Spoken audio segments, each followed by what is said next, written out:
नमस्कार दोस्तों, आशा है आप सभी अच्छे होंगे। आपका हमारे भक्ति संग्रह चैनल में आपका स्वागत है। आज हम हरतालिका तीज के व्रत का पौराणिक महत्व और कथा सुनाने जा रहे हैं। भाद्रपद माह के शुक्ल पक्ष तृतीया तिथि हरतालिका व्रत किया जाता है और इस बार यह शुभ तिथि 6 सितंबर दिन शुक्रवार है। इस दिन विधि विधान के साथ भगवान शिव और माता पार्वती की पूजा अर्चना करते हैं और हरतालिका तीज व्रत की कथा सुनते व पढ़ते हैं।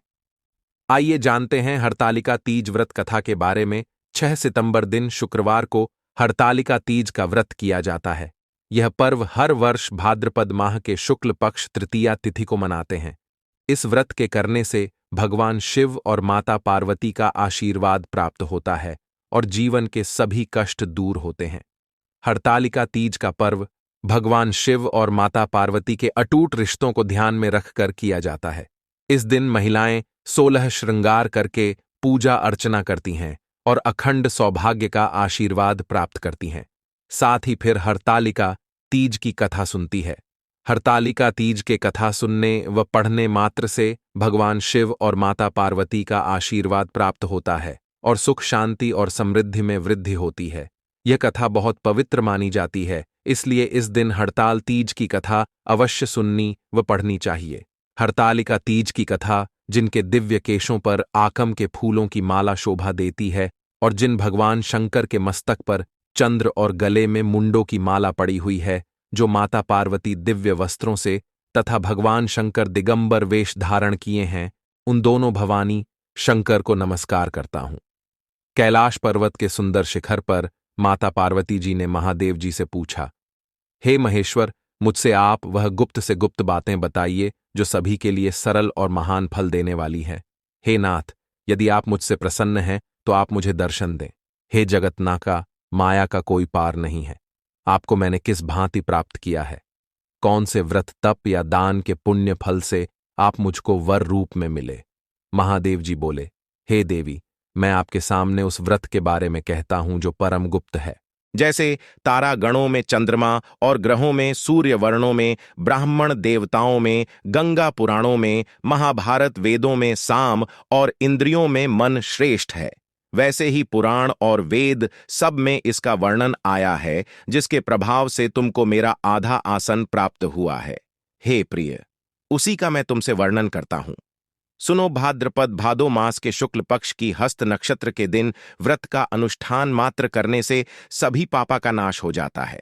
तुमने पहले हिमालय पर्वत पर इसी महान व्रत को किया था, जो मैं तुम्हें सुनाता हूं। पार्वती जी बोली, हे प्रभु, इस व्रत को मैंने किस लिए किया था, यह मुझे सुनने की इच्छा है, सो कृपा करके कहे। शंकर जी बोले, आर्यावर्त में हिमालय नामक एक महान पर्वत है, जहां अनेक प्रकार की भूमि अनेक प्रकार के वृक्षों से सुशोभित है, जो सदैव बर्फ से ढके हुए तथा गंगा की कलकल ध्वनि से शब्दा अमान रहता है।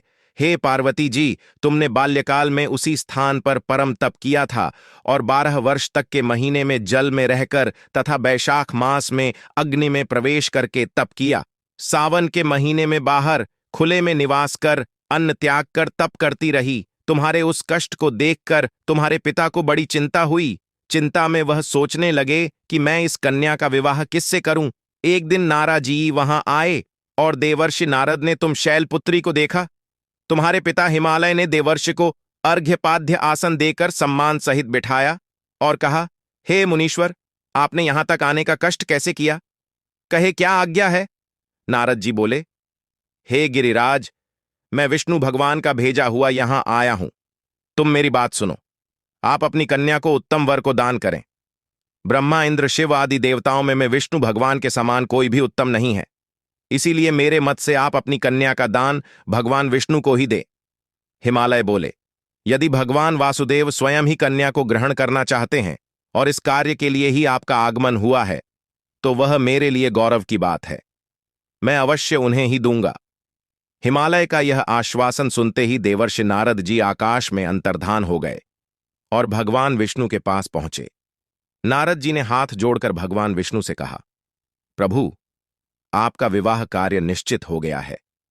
इधर हिमालय ने पार्वती जी से प्रसन्नतापूर्वक कहा, हे पुत्री, मैंने तुमको गरुदध ध्वज भगवान विष्णु को अर्पण कर दिया है। पिता के इन वाक्यों को सुनते ही पार्वती जी अपनी सहेली के घर गई और पृथ्वी पर गिरकर अत्यंत दुखित होकर विलाप करने लगी। उनको विलाप करते हुए देखकर सखी बोली, हे देवी, तुम किस कारण से दुखी हो? मुझे बताओ, मैं अवश्य ही तुम्हारी इच्छा पूरी करूंगी। पार्वती बोली, हे सखी, सुन, मेरी जो मन की अभिलाषा है सुनाती हूं। मैं महादेव जी को वर्ण करना चाहती हूं। मेरे इस कार्य को पिताजी ने बिगाड़ना चाहा है, इसलिए मैं निसंदेह इस शरीर का त्याग करूंगी। पार्वती के इन वचनों को सुनकर सखी ने कहा, हे देवी, जिस वन को तुम्हारे पिताजी ने ना देखा हो, तुम वहां चली जाओ। तब देवी पार्वती अपनी सखी का यह वचन सुन ऐसे ही वन को चली गई।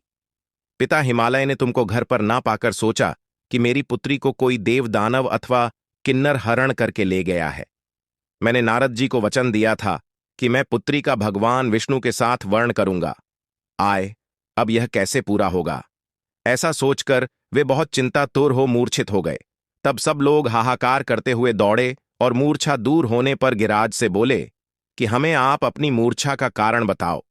हिमालय बोले, मेरे दुख का कारण यह है कि मेरी रत्न रूपी कन्या को कोई हरण कर ले गया, या सर्प ने काट लिया, या किसी सिंह ने मार डाला, वहन जाने कहां चली गई, या उसे किसी राक्षस ने मार डाला है। इस प्रकार कहकर गिरिराज दुखित होकर ऐसे कांपने लगे जैसे तीव्र वायु के चलने पर कोई वृक्ष कांपता है। तत्पश्चात हे, तुम्हें गिरिराज साथियों सहित घने जंगल में ढूंढने निकले। तुम भी सखी के साथ भयानक जंगल में घूमती हुई वन में एक नदी के तट पर एक गुफा में पहुंची। उस गुफा में तुम्हारी सखी के साथ प्रवेश कर गई, जहां तुम अन्न जल का त्याग करके बालू का लिंग बनाकर मेरी आराधना करती रही। उस समय पर भाद्रपद मास की हस्त नक्षत्र युक्त तृतीया के दिन तुमने मेरा विधि विधान से पूजन किया तथा रात्रि को गीत गायन करते हुए जागरण किया। तुम्हारे उस महाव्रत के प्रभाव से मेरा आसन डोलने लगा। मैं उसी स्थान पर आ गया जहां तुम और तुम्हारी सखी दोनों थीं। मैंने आकर तुमसे कहा, हे वरान ने, मैं तुमसे प्रसन्न हूं। फिर तुम मुझसे वरदान मांग। तब तुमने कहा कि हे देव, यदि आप मुझसे प्रसन्न हैं तो आप महादेव जी ही मेरे पति हो। मैं तथास्तु ऐसा कहकर कैलाश पर्वत को चला गया और तुमने प्रभात होते ही मेरी उस बालू की प्रतिमा को नदी में विसर्जित कर दिया। हे शुभे, तुमने वहां अपनी सखी सहित व्रत का पारायण किया। इतने में तुम्हारे पिता हिवा भी तुम्हें ढूंढते ढूंढते उसी घने वन में आ पहुंचे। उस समय उन्होंने नदी के तट पर दो कन्याओं को देखा तो यह तुम्हारे पास आ गए और तुम्हें हृदय से लगाकर रोने लगे। बोले, बेटी, तुम सिंहव्याघ्रद युक्त घने जंगल में क्यों चली आई? तुमने कहा, हे पिता, मैंने पहले ही अपना शरीर शकर जी को समर्पित कर दिया था, लेकिन आपने नारद जी को कुछ और बोल दिया, इसीलिए मैं महल से चली आई। ऐसा सुनकर हिवा ने तुमसे कहा कि मैं तुम्हारी इच्छा के विरुद्ध यह कार्य नहीं करूंगा। तब वे तुम्हें लेकर घर को आए और तुम्हारा विवाह मेरे साथ कर दिया। हे प्रिय, उसी व्रत के प्रभाव से तुमको मेरा अर्था आसन प्राप्त हुआ है। इस व्रत राज को मैंने अभी तक किसी के सम्मुख वर्णन नहीं किया है। हे देवी, अब मैं तुम्हें यह बताता हूं कि इस व्रत का यह नाम क्यों पड़ा। तुमको सखी हरण करके ले गई थी, इसलिए हड़ताली का नाम पड़ा। पार्वती जी बोली, हे स्वामी, आपने इस व्रत आज का नाम तो बता दिया, लेकिन मुझे इसकी विधि और फल भी बताइए कि इसके करने से किस फल की प्राप्ति होती है। तब भगवान शंकर जी बोले, सौभाग्य की इच्छा रखने वाली महिलाओं को यह व्रत पूरे विधि विधान के साथ करना चाहिए। व्रत में केले के खंभ से मंडप बनाकर उसे वंदन वारों से सुशोभित करें।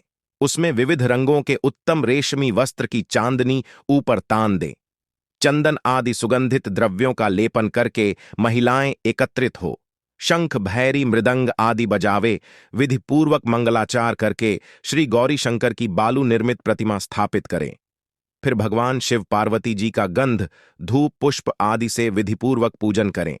अनेकों नैवेद्य का भोग लगावे और रात्रि को जाग नारियल, सुपारी, जमवारी, नींबू, लौंग, अनार, नारंगी आदि रत फलों तथा फूलों को एकत्रित करके धूप दीप आदि से पूजन करके कहे, हे कल्याण स्वरूप शिव, हे मंगल रूप शिव, हे मंगल रूप महेश्वरी, हे शिवे, सब कामनाओं को देने वाली देवी कल्याण रूप, तुम्हें नमस्कार है कल्याण स्वरूप। माता पार्वती, हम तुम्हें नमस्कार करते हैं। भगवान शंकर जी को सदैव नमस्कार करते हैं। हे ब्रह्मरूपिणी जगत का पालन करने वाली माँ, आपको नमस्कार है। हे सिंहवाहिनी, मैं सांसारिक भय से व्याकुल हूं, तुम मेरी रक्षा करो। हे महेश्वरी, मैंने इसी अभिलाषा से आपका पूजन किया है। हे पार्वती माता, आप मेरे ऊपर प्रसन्न होकर मुझे सुख और सौभाग्य प्रदान कीजिए। इस प्रकार के शब्दों द्वारा उमा सहित शंकर जी का पूजन करें। विधिपूर्वक कथा सुनकर गौ वस्त्र आभूषण आदि ब्राह्मणों को दान करें। इस प्रकार से व्रत करने वाले के सब पाप नष्ट हो जाते हैं। आशा है आपको इस कथा से जुड़ी मेरी यह जानकारी पसंद आई हो, तो कृपया मेरे भक्ति के रंग चैनल को लाइक, शेयर और सब्सक्राइब करें। साथ ही कमेंट कर मुझे मेरे चैनल से संबंधी सुझाव दे सकते हैं। धन्यवाद।